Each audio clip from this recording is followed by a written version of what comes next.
All right, my friends, get ready to laugh. I might have cried and rethink everything you know about business and burnout. In this energizing episode, I sit down with accountant, investor, and no BS CEO Staci Millard, who's redefining what it means to build a successful heart-led business. You'll hear why good people need to make good money, how to stop being a martyr in your biz, the power of sacred discipline and nervous system awareness, a raw story about losing hundreds of thousands and nervous system awareness, and why childhood joy might just be the ultimate business strategy. This one is part business therapy, part TED Talk, part PJ party, and there's even a dog named Bo. And then you might even see Lily on camera. Tune in and leave feeling inspired, empowered, and ready to reclaim your joy and your profits. Enjoy. Hey there, it's Jillian, your guide to all things joy. And this is the Joy Journey Podcast. Oh my God. Hello and welcome to the Joy Journey Podcast, where joy is an inside job. I'm Jillian Shecker, and today I'm so excited to introduce you to Staci Millard. Staci is an accountant. She's a mom of two, a multi-passionate entrepreneur, investor, board member, and podcast host. After working with thousands of entrepreneurs, as well as her own 7-figure scale and exit, she believes in 3 non-negotiables for every successful business: making money, heart-led impact, and having a great life because of our businesses, not in spite of them. Welcome, Staci. Jillian, thank you so much for having me. I have listened to your show and I can't wait to laugh a lot today. We already were laughing. I was like, okay, now let's just record and just laugh together the whole time. I love laughing. I just feel like I have this like kinship with you. So I like to tell people how we know each other. Staci and I are in a high-level mastermind together. And my experience of you is just like a super real, tell it like it is human. That's kind of what my first impression of you is. I've always felt like you're really authentic, super genuine.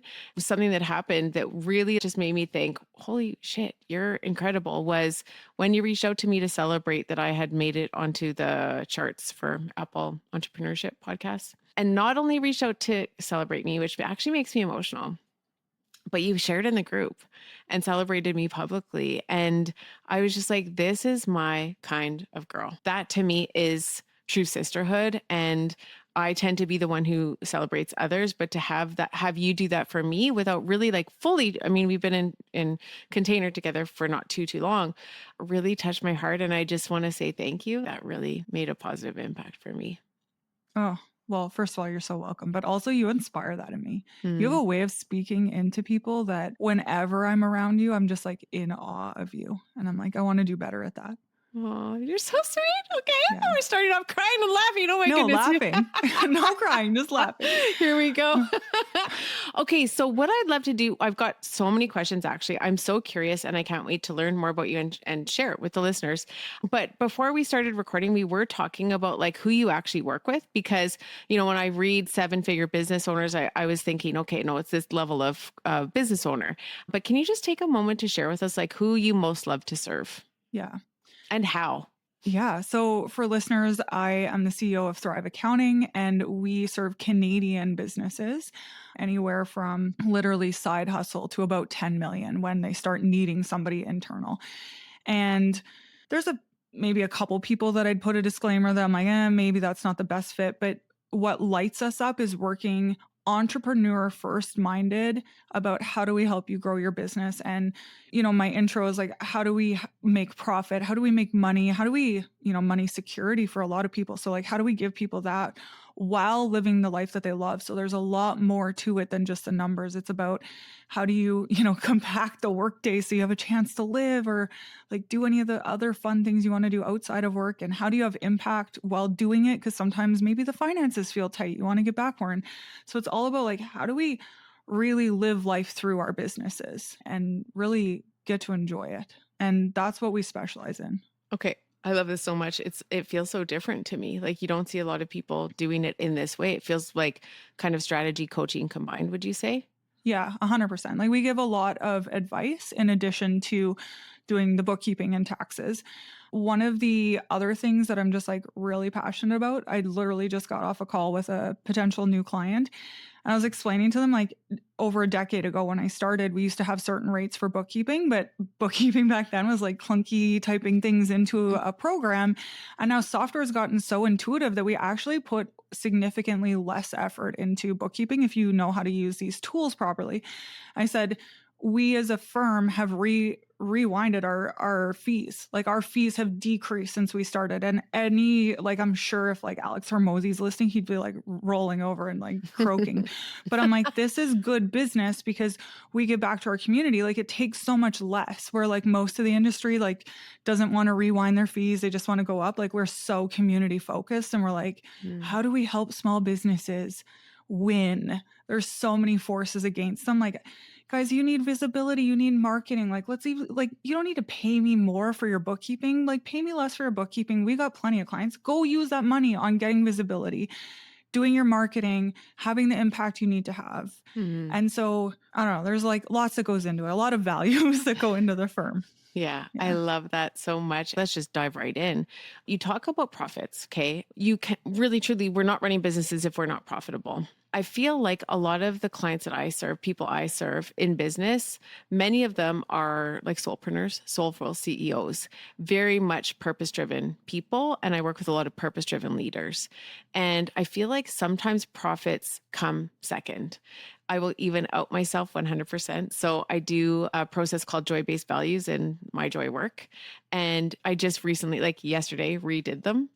And typically, so I've been for the past year or two, same values. And usually I will put the word abundance as the final value, like abundance, because it feels energetic to me. It doesn't feel like it's related to anything in particular. It's like abundance in all ways. And this year I changed it to profit, actually. And you'd be so proud of me. But I was thinking, actually, whether it comes to energy or money, I teach how to overflow our energy. So we want to ideally be giving from a place of overflow. So if I were to just apply that same mentality to my business, I feel, or my life, it's the same thing. It's overflowing energy. Money is just energy. So I, this year, want to focus on overflowing energy and money, because I know if I'm not profitable, this work that I do in the world won't actually be sustainable. So what came through, and I'm so excited to have you here, is to talk about how do we be purpose-driven and profitable in our businesses. Can I tell you something that really stood out to me? Yeah. There was this example that in nature, animals only take what they need and they live like harmoniously in nature. And like I've never talked about this before, but I love the idea of money. I actually like there's so much in security. Like a lot of my own money beliefs come from a lack of financial security when my family was younger. And for me, I want you to feel safe in business because you will do better. You will give more. You will be kinder to your employees. You'll do better work. Like there's so many reasons. But I think there's a level of financial security. And then I think that we're kind of turned off from like abundance feels good. Like that word to me feels very expansive. Yes. But there is a point where it feels like too much. And I think it's against our nature. Like my dog stops eating when he's full. Right. And so I'm like, I think that we are worried we're going to go too far. And I'm like, well, let's worry about that when we get a little closer to that. Right. Like, yeah. We don't Trust need to in your starve ability ourselves. to know when enough is enough. Yeah. We don't have to starve ourselves daily in the fear that we might overeat next week. Like, yeah. So I think that there is a level of like, maybe there's too much. And we do see some examples of it, right? Where we're like, maybe from like a spiritual level, we're just like, we don't connect with that. But I think for me, we are looking at providing a lot of security, financial security and expansiveness. We have clients who want to set aside certain dollars of profits, and then I watch them give back. Like I have a client and I think her sister had passed away, and like she took her niece to Disneyland on this trip that her mom had promised her. Like those are the things that I'm like, fuck yes. Like, yes. and just like the security that comes with it. I had another client last year who came to me and like it was always they're paying like after the fact for everything. Mhm. And she's like, I just want to feel in control. Like on a whim was able to take her daughter to Europe and just like live in this like in the wonder of it, and then started investing in other things in their community. And it's like, yeah, when you feel secure, like you know you're taken care of, the things that you get to do and experiences you can provide people, whether it's your family or a larger community, is just, I don't know, that's where it's at for me. Yeah, I love it. I love it. And so I'm no longer afraid to just call it out. Just say, Yeah. I want to be profitable, because when I'm profitable, I get to actually impact the world in a profitable way as well. Yeah. Yeah, And good people do good things with money. it's true. Like, you know yourself, like just because profit isn't going to mean all of a sudden you're like the Wicked Witch of the West tomorrow. Like you'll just do more good with it. Yeah, I will. And Yeah. involve more people. Like to me, it's like, oh, I could hire more support. We get to do this together. Like I do have like really big dreams for the Joy community and the academy, and like how we could open schools, and it's never ending. So yeah, okay. I just wanted to know what that looks like. Now, Mhm. if I said, like, what are your tips on how to be profitable as a company? What does that look like? Like, do you have any hot tips on how to be profit focused? Yeah. So really there's like a couple things. Like one being the math, like you need to understand like, well, how does my business even make profit? Hmm. And then there's like a mindset piece behind it. So the math behind it is you need to understand like three pillars of profit. So you have revenue, you have the cost of your goods or your services, so the things that go into delivering whatever you're selling, and then overhead costs, or like these costs that happen no matter what each month. And we can work those three numbers sort of like levers, right? If we take on a building, then we have to sell more. And so we have to understand the relationship between the numbers. Hmm. And then how does profit happen?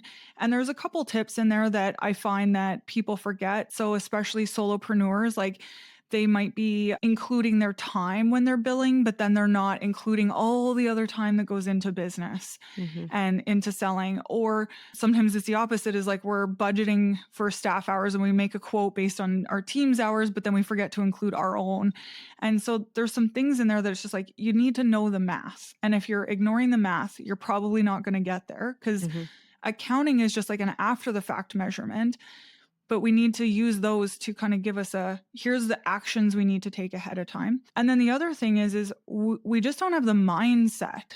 And so two things stand out to me mindset wise is one, you would never see a Fortune 500 company not look at their numbers. They are always aware of them. Hmm. And two is we have to think of things about a return on investment. So once you're aware of those levers, it's like every decision kind of becomes, how is this adding to the bottom line? But for me, it's actually two checks. It's like, one, how does it affect my profitability? Hmm. And then two, I still believe in energy. So I'm like, if it's not affecting my profitability, like, am I getting some other really great return for it? Hmm. Or maybe it's like not tangible. It's like, man, like this connection with this person just feels like it's really worth it. Right. But we're understanding like, what's that trade off for whatever it is we're going to be doing, like that energetic or financial exchange. Yeah, And make it so, reciprocal.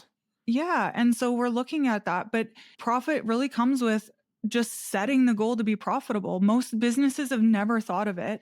I know that you said, like, at the start of the episode that you outed yourself, but I'll also out myself. Like, very early in business, I only led with heart. And Hmm. that was it. I was like, I'm going to give people better rates. I am going to give them better service. And I just like went out swinging, all about impact Hmm. and nothing about the finances. And a year in, like we're making money, we're paying the bills, but it Hmm. felt so hard and it was so distracting. And I'm an accountant. I went to business school. So I love if it. if The you're truth like, is out.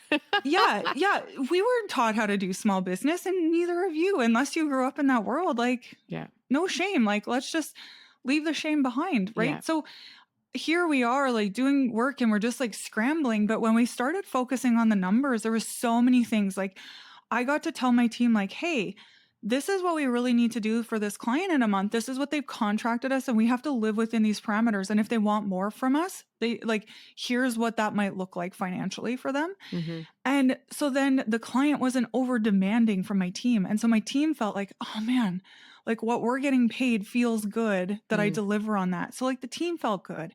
Mm-hmm. They had parameters around what they were doing. And like the clients were happier Yeah. because they knew exactly what they were getting. If we were honest about, we will bill extra if you're needing something extra. And there was just like so much transparency. There was no resentment. I wasn't worrying about paying the bills every month. Like it just freed me up. I love this so much. But do you know how many people we work with that it's like they're denying themselves that freedom? They're like, I just need to put more heart into it. And it's like, actually, like your time and your money are your only two resources. And it's like, if you don't have the money and then you're bleeding time into something that you don't know is getting you a return, is like you just are left with like a shell of yourself. Like I have not met a business owner yet who could outwork trying to make profit without even understanding the numbers. Right. Let's dive into there. Let's talk about Yeah. burnout. Let's talk about what it looks like to just overwork. I mean, you've got a lot of passions. You've got a lot of things you love, like, and I see you, sis, like I'm there with you, but there's a lot here. And so what does it look like? Like, how do you navigate honoring it without burning out? Or did you experience, like, let's dive in. Let's like, tell us the juicy bits. Yeah. I don't know how much you want me to dive into, but I mean, in a matter of a couple of years, we went through a fire that evacuated our community and left a lot of people with PTSD. My entire office was flooded and destroyed. We had another flood in the city. Like there was a lot. Where are you? In Fort McMurray. Yeah. Okay. Yeah. We had a lot of chaos, and then also had some things like my youngest daughter was born and had to have emergency surgery at 3 weeks old. My dad had cancer and he was on life support after surgery for a week. In the middle of tax season, I was 4 months pregnant, like just chaos. So like, yeah, I hit burnout. Mom of an ADHD 3-year-old, like you could only imagine. But I think the thing about burnout is like, it's very dynamic, and I think there's a lot of pieces, and I think a lot of people try to avoid it. And I will say that I live now to live within boundaries of it. Does that make sense? Like I don't actually want to live in burnout, but I'm not afraid of hitting it because I know I'll bounce back from it. Yeah. To me, it's kind of like a guardrail. It's like when I notice those cues, I'm like, ooh, I went too far. I can't stay here very long. I got to get back in line. And I think we only know those boundaries, and we only live full out when we hit boundaries. Like when we live with more joy, right? Like we talk about, you only know darkness because you know light. Yeah. And I do sometimes think that for business owners, especially because we're living with so much passion in what we do, that burnout is actually a byproduct of that. It's like us getting a little bit carried away with those dreams that are on our heart. Yeah. So I don't avoid burnout, but I definitely put boundaries in place. And then sometimes I cross my own boundaries. And then I have to come back from Preaching that. to the choir over here, sis. Wow. Just like, I just feel like we're twins. Yeah. Yeah. I agree. And I think it's interesting because in our society, like I'm just going to call out victim mentality, which we all have in the humanness, which is around like the busyness. And I even noticed myself, like when I am in the busyness, I've shifted the language because I used to just say I was busy all the time, but I felt the martyrdom in it, which was like, if you are a martyr, it's due to yourself. I'm literally the one making the schedule and the demands and making my to-do list and then taking all the actions. Like there's no one else to blame but me. And so that's when I started to say, instead of saying busy, that I was abundant. Yeah. And then I started to like play with what it looks like to just like, okay, take your foot off the gas. So take your foot off the gas. Maybe you want to, break it out a little bit. Maybe you want to stop the car for a while, but like, I'm the one in control. Actually, this isn't happening to me. Like this is literally everything is a co-creation. So how do I want to feel as I create? So I just completely identify. And then I also feel like not only did I realize like I was becoming a victim of myself, it was like really realizing that it's a success struggle. Like I love what I do. Like I get to do joy. as a job, and sometimes I overdo it. And that is such a paradox because joy takes me out of my joy. But again, like it's something that we get to play with. And I just see it as like this fun experiment of, okay, like how much do I want to slow down now? And like, what do I want to do around that? So I just so identify with you when you say it's like passion that is the problem. Okay. But also like this analogy hit me one day and like we're driving. I was like, there's a highway through town and everybody is like 120. And then it felt like people were racing to go like even faster. And I'm just like, oh my God, this is how most people live their lives. Like 100 is a speed limit and we all have to go 110. And then that's not good enough because you're going too slow. And so one of my guardrails is that I actually want to recognize that there's probably going to be seasons where I'm like doing the 120 and I'm going to be okay with that. But most of my life, I actually want to live within the 100 speed limit. Yeah. I actually want to give space so that if I had to speed up, that I'm like going from 90 to 100. For us, there was a season with like our kids, we just didn't do sports because I was like, I don't want to get up on a Saturday morning. And so there's lots of guardrails around that for us. But I like that you said about the victim mentality, because literally before you said that, I was like, we are scared to challenge ourselves. Like, I think that so many of us, and like, this is why I love the work that you do, but I think so many of us are craving recognition and craving feeling good, that when we are challenged by somebody from the outside, and then also because we don't often challenge ourselves from the inside, that we're like shying away from maybe something that would tell us we're not good enough or that we're not fully there. And it's like our perception on not good enough. Where like, I actually really love to challenge myself and be like, well, what do I own in this? Like, how could I do this differently? Right? With the busyness is like 100%. Like, I chose this. And if this isn't something I want, like, and maybe because I've been through seasons, but like we actually got rid of a service and had to transition clients. And going into that, I was like, I don't want to do this service anymore. Like, it's not making us money. The clients are not happy. Like, what kind of solution could we get them that would leave them better off, maybe lower bill, like better service? Like, how can I work with somebody else to give them this? They need it, but it's not me. And the other side of that was so freaking powerful. Instead of just being like, I have to do this, like we signed up to do it. It's like, no, we get to change. And I challenge ourselves. And I was like, oh, so living enough of those experiences, I've seen that when you just take ownership and then challenge yourself to how can I make this better for everybody involved, right? With the win-win, everybody wins. Yeah, there's magic and so much freedom on the other side of that. So much freedom. I love that. I love it. I feel like, so in my realm, what I notice, even in myself, is the avoidance of discomfort, actually. But life does get to be super magical when you're able to move yourself through it to the other side of it.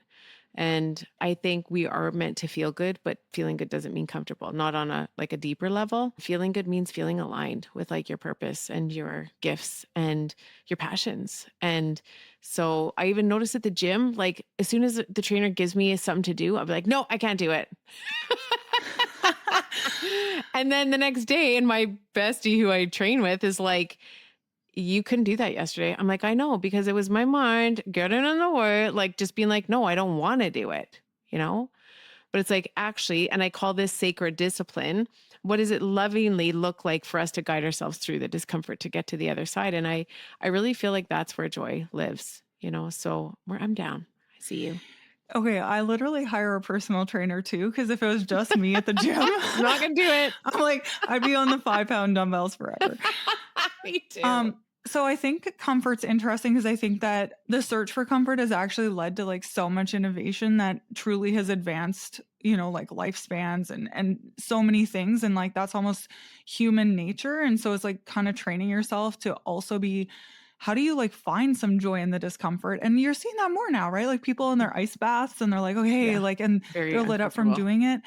And it's kind of like, how can we find a way to have balance and like softness when we actually really need that? And then also push ourselves when we're getting a little too comfortable. Yeah, I love it. It feels like a win-win, like it gets to be both. Yeah, Mhm. because I also do believe in self-love, self-nurturing, honoring ourselves. But there's a difference. Like, and I tell this to my facilitators, you'll know when you're in resistance. It's a different feeling than when something is a no, you know?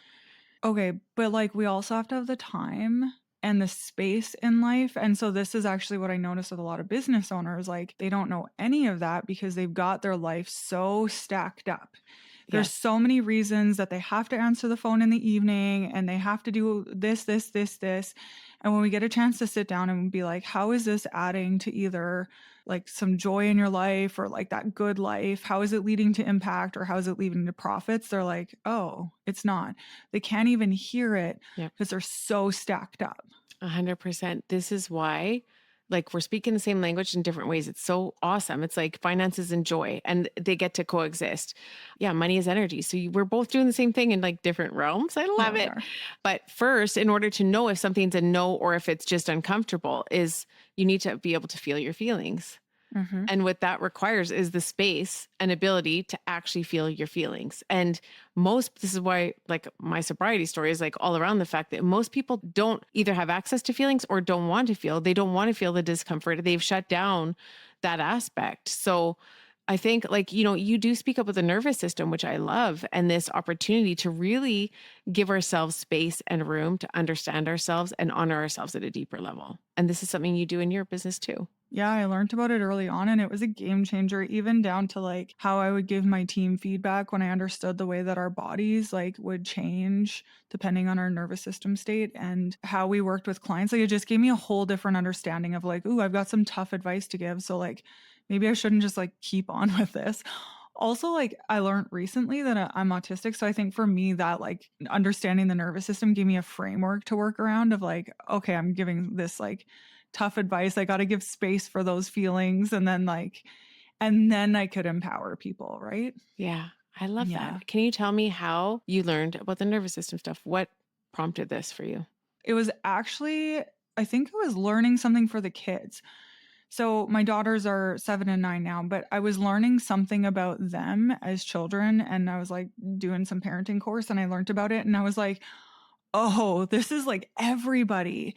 Even how you're like when you notice somebody, like, you're at the grocery store and they're like all wound up and angry. And I was like, how can I hold my peace through that? Like, they actually can't hear me right now. And logic isn't the time. Like, that's not the time for logic. They're not really listening. Like, how could I say something to bring them back into a regulated state and then be like, hey, maybe you did this? I I love don't know, it's that. just yeah, I think it's like we're so reactive and before I would say myself, I was like caught up into like feeling wronged if somebody was angry with me and things like that. And it's actually just like there's so many other things at play.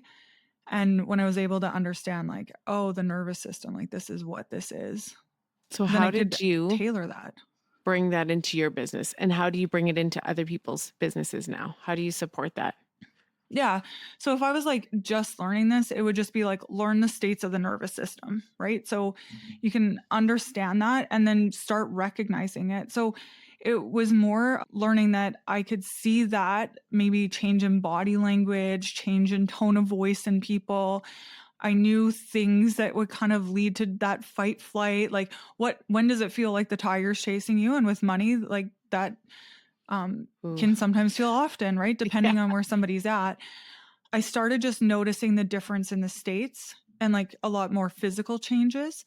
And then it would allow me to adapt what I was saying. I just learned to, okay, I need to give a little bit more space or I need to say some things to kind of calm the situation so that then we can like talk with our heads, right? I Like you got love. to kind of deal with the heart first. I don't know Yeah, if that makes any sense. it totally makes sense. Yeah. Yeah, I love it. Okay, tiger chasing you. Why finance? Like, what led you into this realm? I watched Richie Rich. I don't know. I was like, I wanted the mansion. Um, I think it was a combination of like just my childhood experiences lined up so that I could see what money could do for people. And then also how like my situation was so drastically different than that. But it was more so about like having control over my own life. I really understood from a young age that money allowed you to do things. And for me, like really early, it was about fun. Like I could have more fun. And I thought business was a way to do that. Yeah. I had family friends, they owned a business, and it was like they had the cabin and the jet skis, and it was like they had all this fun. The And I was like, yacht. yeah, I want to have fun. Yeah. And are you having fun? I'm having so much Are we having fun. any fun yet? Oh, yeah. What's bringing you joy in your biz and your life? I love puzzles and strategy. So just like the wide range of clients that we deal with, like that lights me up, and all the different challenges, right? So you talked about all the different dynamic roles. I hold that. That's actually lots of fun for me. I'm a manifesting generator, so you can imagine like, Woo! yeah. I'm so jelly of your generation. I'm just a Manny. Okay, but you've got great things too. But it's pretty dynamic. So I get to live in that, and my role, like I've really crafted it. So my role fits that. Yeah. And then, man, like parenting a 7 and a 9-year-old, like it's a wild ride, but there's so much fun in it. It's a good age. It's a good age. Yeah. I love it. What, I'm just like And my off. dog. Have you seen my dog? No. Oh my gosh. Let's see your dog. He's the cutest little teddy bear. His name is Bo, and my children think I love him more than them. They could be right. I mean, this is Bo, I'll introduce you to Lily. Just wait. We might have a new relationship happening. Oh. Oh my gosh. See, pets, they're so much fun. Like, I don't know. He's like tearing up toilet paper, and I'm like, isn't he the cutest? He's sitting right beside you. Lily sits in a basket with me too. I agree. Yeah. Dogs are joy. Yeah. Pet animals are just absolute joy. I love it. Okay. What is some uncomfortable advice that you have to give business owners that like you would prefer not to? Like if there was something that you could tell listeners that could help them to maybe avoid a misstep or get into alignment more easily and quickly, what would that wisdom be? This is a tough question. Like, I feel like I have so much advice that we give daily. I think if I could spitfire some of it, it'd be like, spitfire it all. Early on, like you need to understand taxes, because if you have a misstep in year one, the amount that you're out is like a car payment for 5 years. Yeah. And so early on, it's like all of a sudden we feel the freedom because it's money in our bank account instead of the government taking it off the bat. So that's like one thing if you're new in business or early in business. I think the other uncomfortable advice that I would give is that if you're still stuck, it's probably a you thing. And as soon as you get comfortable owning that, it's like, are you doing the marketing well? Are you connecting? Are you selling something people want, right? Energy exchange, like they want something worth it to them as well. Whether it's like how much you're giving or the price you're charging for it, but like there's a dynamic to it. So if you're not where you want to be, then you need to explore that more. And I don't know, there's so many things, but I think that's like the most uncomfortable because people don't want to hear that they're not doing it right. Or that it's them. Yeah. Yeah. That sucks. Like it's always a gut punch for me to have to deliver that. I'm like, how can we get past that though? And then just like see like what do people want? Because like we are all like such wonderful dynamic beings, and people want something from us, and we have a gift to share, and sometimes we're just not sharing the right one that others have a desire for, right? Or sharing it in the way that they could understand.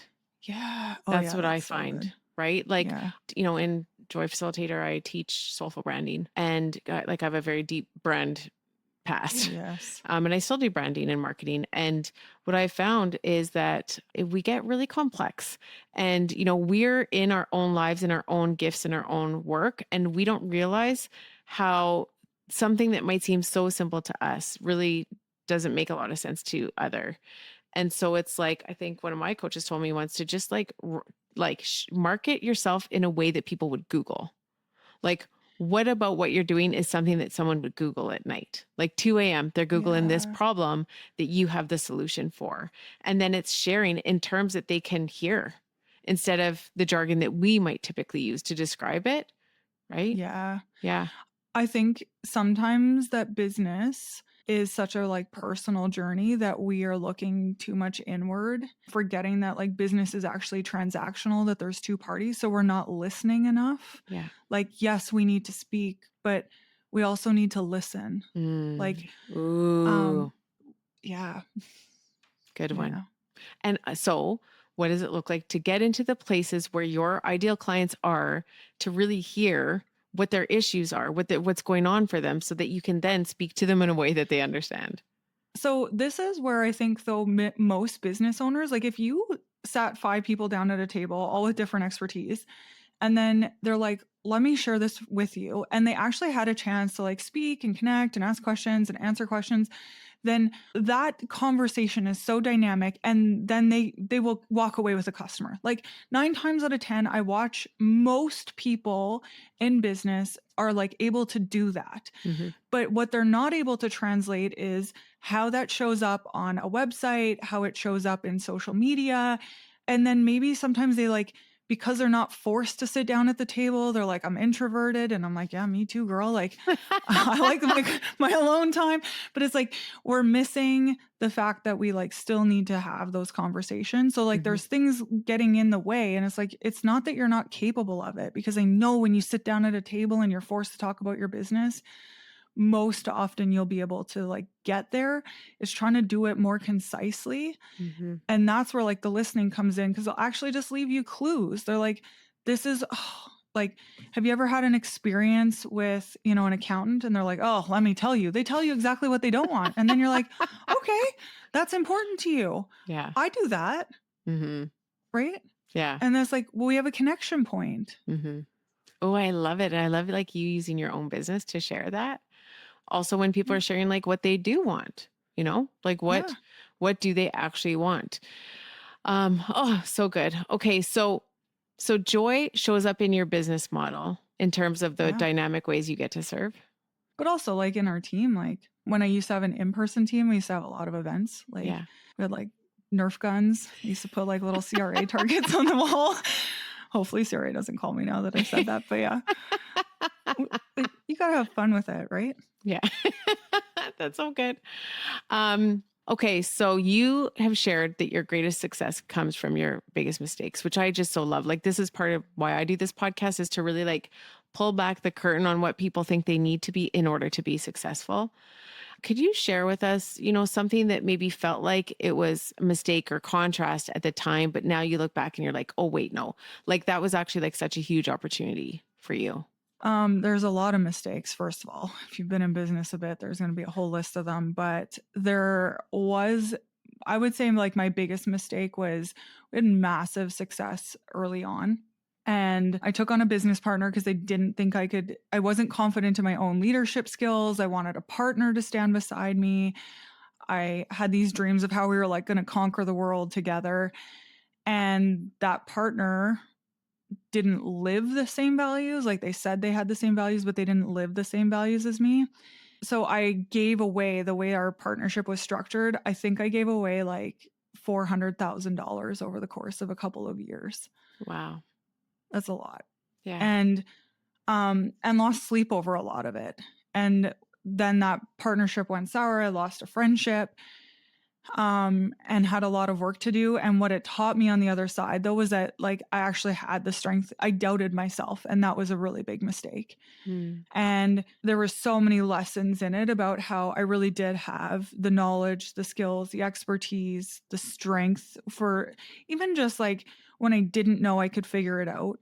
And like my business was better for it in the long run.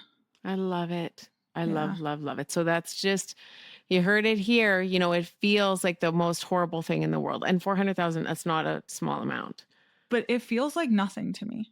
And I think that, like, obviously at the time, it didn't feel like nothing. But for the fact that, like, it's so quickly released is like money comes and goes. And I think a lot of people feel so much scarcity around money, but they're just like almost not admitting the fact that they will probably be okay. Like, Jillian, like, if my family today was like, I don't know, Fort Mac has another fire, like, can I come stay with you?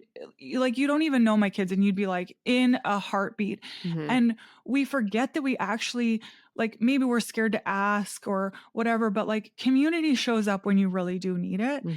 And it's just like most of us don't ask. And so there probably shouldn't be as much scarcity as we think there is. Right. Does that make sense? It does. And I mean, I love the energetics of this because the truth is there are a lot of people in scarcity right now and suffering. And so it's like being tender and compassionate on the one hand. And also from my perspective, an energetic one. And I don't mean to overlook what people are actually like very humanly experiencing. And then I look at the places in my life where I have been in scarcity and have been able to like create abundance through like, alchemy, I would call it Mm-hmm. actually, like Mm-hmm. really. And so to me, it's like looking at that. So your example of, you know, being losing everything and then actually reaching out to community for support. And, you know, I think a lot of us went through this kind of experience through COVID. I was like the Yeah. thing we shall not name, where it's like actually having to ask for grace and I can't explain, like really just honor the truth of where you're at and know and trust that you have the opportunity to actually create something new as well. Yeah, I don't know if that you have more that you want to speak to on that piece, but I don't feel like I articulated it very well. I just think that we can get like very set in our like beliefs and our ways. And like when we open up to how fluid life is and that we literally can have a mindset change, right? Like a lot of the time we're feeling scarcity and then we get though what we look for. And so if you look at it just from a different lens, like all of a sudden it appears to be factually different. And Hmm. so I think life's really dynamic. So like that's where I like to not take it as seriously now. Hmm. And Yeah. I don't think I always lived that way. I think when you're in like your 20s, you're like trying to learn yourself and you think everything's real. And then you get older and you realize nothing's real. And then just like start The having old fun with existential it. crisis. Yeah. But then And you start having fun. right? Because you're like, well, like how much better can it actually get? So you lost your home in the fire. You had to leave, evacuate. Yeah, we didn't. Homes that were like 2 blocks away were completely wiped out, but Wow. like 88,000 people evacuated. It was very interesting. How's it going up there now? The thing about Fort McMurray is the community is so resilient, and even like when I sold my physical firm here is like we've never left because like the community is unparalleled. We've talked about leaving so many times, but Mm. a lot of people here are from somewhere else, and so there's just like this sense of community, like everybody's in it together. Mhm. And so I would say we're thriving. Like I don't know, oil prices up, down, like there's all sorts of things that affect it, but in general I think people are happy and that they're doing well. I love it. Okay, two last things. One is Okay. the joy nugget. Okay, the nugget that no one can get anywhere else.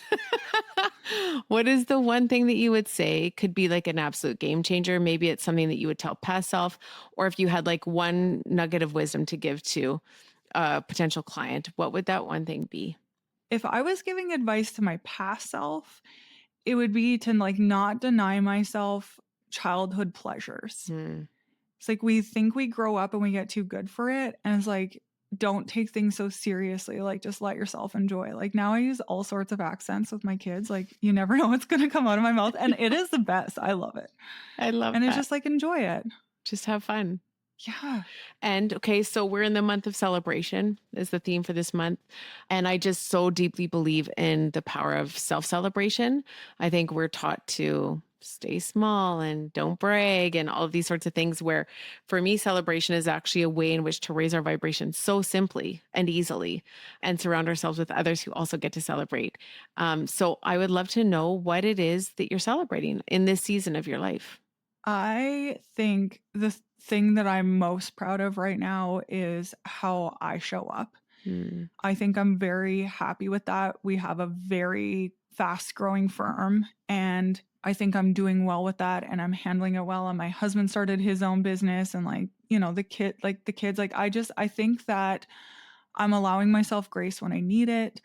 I am, doing the fitness. I'm going to bed early and those all feel good to me. Cause like, I think sometimes depending on your season, like you can do things and they just don't feel like they're good to you. But I really feel like I'm doing good for myself and I'm happy. I'm really proud of myself for that. I love it. Not Balance. anybody else's opinion, my opinion. Yeah, balance. Yeah. Balance. That's like the mythological unicorn. But somebody else, like I could tell you that there's multiple people in my life that they're like, how's Staci doing right now? And they'd be like, oh, she's doing too much of ABCD. Somebody's going to say I'm working too much. Somebody's saying I'm working not enough. Like they're going to have their opinions. I'm like, I don't give an F. Like, I feel good. Yeah. Ooh, Yeah. yes. Celebrating you and feeling good. Yeah. Staci, thank you for being here and sharing your joy with us today. Like I'm so inspired. I can't wait to talk more. I feel like we're going to have you back on for sure if you're down. And Oh, yeah. yeah, I just really, really appreciate you and I celebrate you. Thanks for being such a light in the world. Thank you. Thanks for all the laughs. No, no problem. Anytime. You know where to find me. Oh my God.